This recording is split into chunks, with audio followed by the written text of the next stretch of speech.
guys, fall is right around the corner, so I'm going to be showing you how to make pumpkin bread. I've made it so much. It is so good, so moist.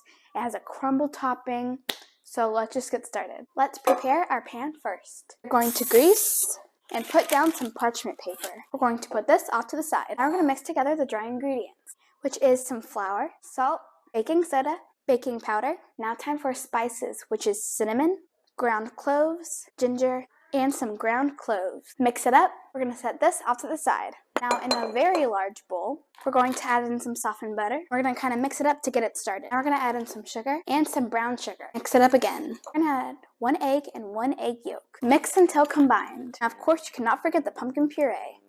Now we're going to add in our dry mixture. We're going to fold everything in until everything is combined. Now we're going to plop the batter into our pan. We're going to smooth it out. Okay, now time for the crumble topping, which is some softened butter, brown sugar, cinnamon, and some flour. Mash it up with my fork and we're going to sprinkle it over the batter.